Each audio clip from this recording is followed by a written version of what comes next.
Eric, I almost had to call you from a hiking trail when my friend Bob, middle of the road Bob, said, yeah, the vaccine is it's upsetting to me. It's depressing. And, it's politics, and both sides do it, really. That's what he said. Oh, that's what my he said. To my face. Yikes. And I said, no, he's seriously nicest guy. And I said, this is exactly why so many people are dead, because the media is so wed to this, both sides. This is entirely almost one side does this. This is why we are where we are. Trump, Fox News, Republicans, that we are half unvaccinated in this country. Half unvaccinated, right. There are some counties, I think I wrote about last week in Texas, 100% of all cases over a 7-day period were from the unvaccinated. Most places, 99, 98, 99 points. I mean, yes, nearly 100% of everybody hospitalized or dying is unvaccinated. Yeah. Yeah. In terms of the media, we have two things going on. We have, what I call the Murdoch variant.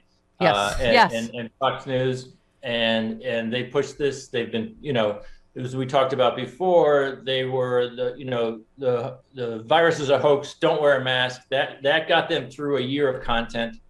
Then the vaccine arrived, and social distancing was less of an issue. The virus itself was less of an issue. So they turned to the vaccine. And 6 months ago, most people would have said, well, there's no way they're going to go, they're going to go full on anti-vaxxer. There's no way they're going to tell people to risk their lives and don't take a miraculously safe and effective vaccine. But of course, when you always expect Fox News to do the worst, always expect the right-wing media to do the worst. Yes, they tried to pivot for about 8 hours last week. It didn't stick in the Republican Party. Yeah, it's too late now. People don't trust them. I mean, and as you said, of KIV, I assume you're talking about, you said watching GOP governors who stood in the way of masks, now urging vaccines because their states are engulfed in COVID, just shows these people are not capable of governing.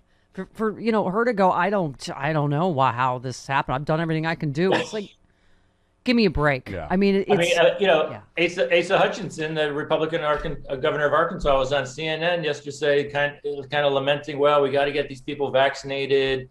And as I pointed out, politely omitted from that fact was a year ago, he joined 4 other Republican governors and basically wrote an op-ed for the Washington Post, basically saying Republicans had figured out COVID. Our states were open. We've got this figured out. They're never held accountable for their colossal public policy failures. And then on the other side of the media problem, which I wrote about this morning, is, the mainstream press is just coddling these vaccine dead enders. It's a continuation of the diner coverage of, 4 years of Trump voters. These are just misguided good folk. And if we just talk to them, they just have questions. Yeah. Yeah. If we use soothing tones, they'll come around. They'll get vaccine. Come on, everybody. And and I point out a ton of examples. And one was a New York Times columnist saying, we need a more civic and patient approach. What have we been doing for 8 months? Every public official in this country has been patient and logical and civil. It is not working. Why does the press want to hold these people their hands? Yeah. Now, I point out, I think 5 to 10% of people are truly vaccine hesitancy for religious or philosophical or historical reasons. The rest of them never cared about a vaccine until 4 months ago. Right. And they're the ones that are going to plunge us into, a third surge. Well, yeah. I mean, and you talked about whether they're governors or wannabe governors. With COVID cases spiking in mostly unvaccinated Arkansas, former White House Press Secretary Sarah Huckabee Sanders says if she's elected, there will be no mask or vaccine mandates. We believe in personal freedom and responsibility. And you just said death cult part infinity. And we've talked almost every week about, your headline. Remember when Politico said DeSantis won the pandemic?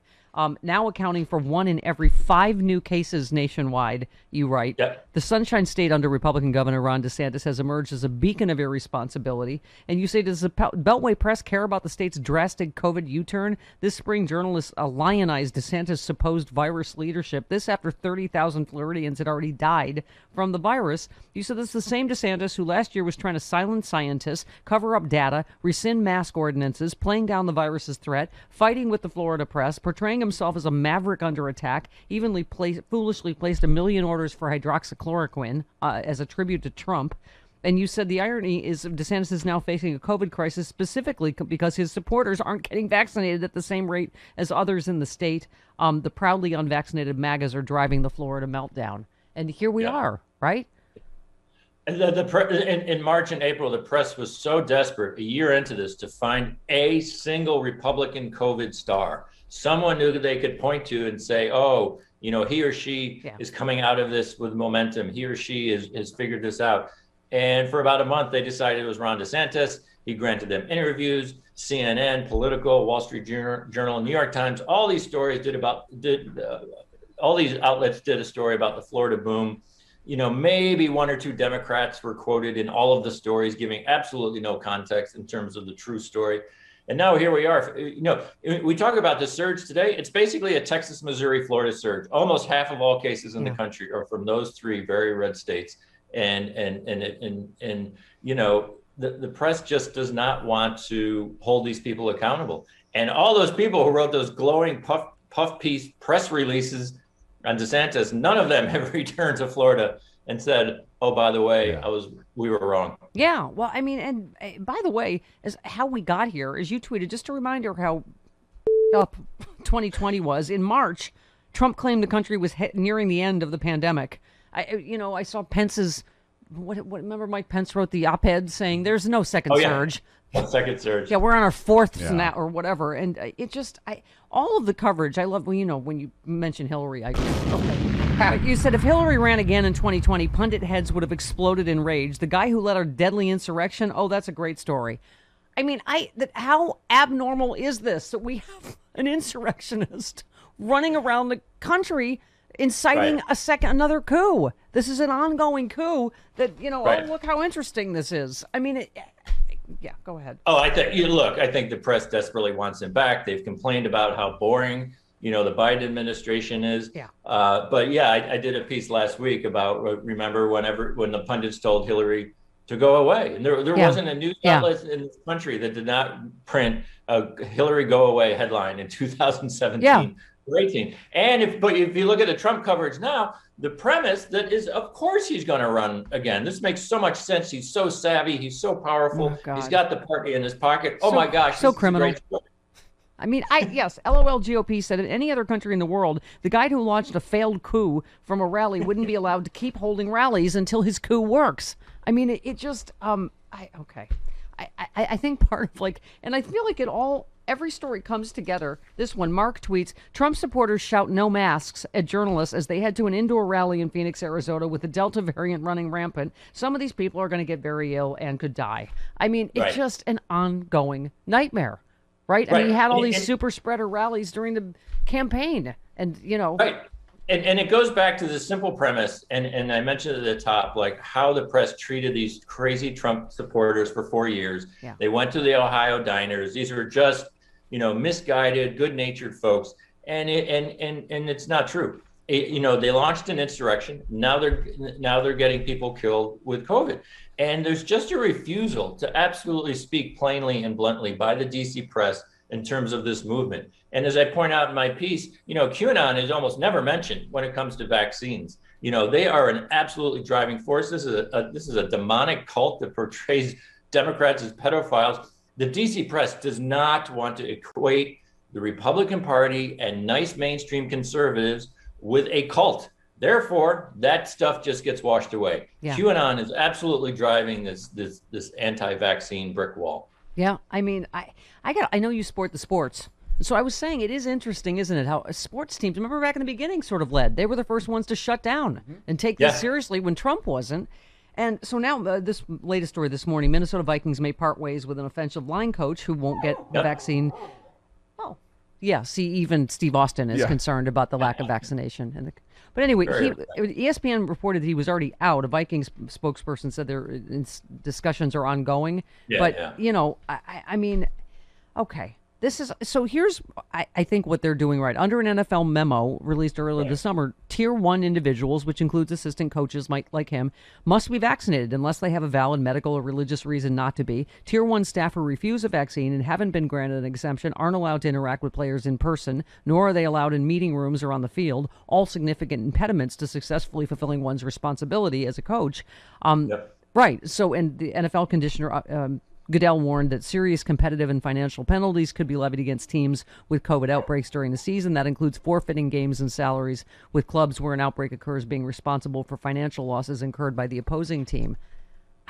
Boy, it seems like that's all that works in America, money. But this is a multi-million dollar business, and I don't blame them. They have a right to say you can't, first of all, interact with players, which is going to impact our multi-million-dollar business. And if you can't interact with players, you can't be a coach, right? I mean, last year the NFL had a nightmare trying to finish their season because they had constant, cancellations, and this was before there was a vaccine. They don't want to go through that again. You can't even count how much money the NFL makes every year, and they're saying, look, if you don't want to be a part of this, take a year off. Try to, maybe you can be on a team next year. We're going forward. We're using common sense, and hopefully. More people will take that. More people will take their cue, because that's the only way we're going to get people, enough people, I think. Yeah, I hope. And I was saying this morning, Joe Scarborough kind of calling on Biden to mandate teachers be vaccinated before we walk into this nightmare in the fall. Doctors, nurses, other health groups call for mandatory coronavirus vaccine for health workers. That's in this morning's Washington Post. Andy Slavitt on Twitter said, your employer, college, school, or favorite venue can and should require vaccination as be a daily negative test. And it's interesting. The some of the universities right from the very beginning. Rutgers in my home state of New Jersey, months ago, they said, "Oh, you got to be vaccinated. Everyone's going to be vaccinated." And at the time, this was March, April, May. Everyone was like, "Oh, that makes sense." And now this pushback has gotten worse. I think everyone assumed, "Oh, if you go back to a college campus, you're going to be vaccinated." And now, the Trump crazies are ginning up so much momentum on their side that it seems kind of, I don't know if these universities are going to be bullied, or going to have to are going to be, pushed back by, 20%. And I assume students, not even 20% at most universities, would care about getting vaccinated. And there's 1,000 ways to get creative, Eric. I was mentioning France, but Gia tweeted, I love how France isn't offering free COVID tests anymore. You need a vaccine to enter anywhere, or a negative PCR test, and you're paying for that test, not the government. 49 euros. Watch everybody get vaxxed.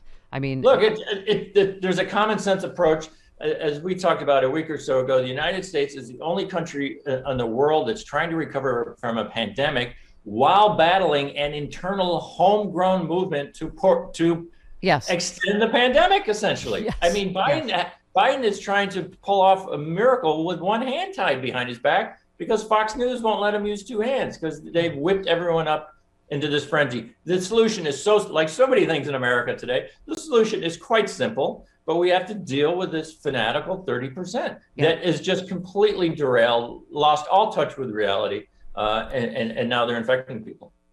Yeah, I was just going to say, because you are a perfect guest, you have made the perfect handoff, like an Olympic style, like Chariots of Fire, to Dean Obeidallah. That's right. Who is asking Fox News to be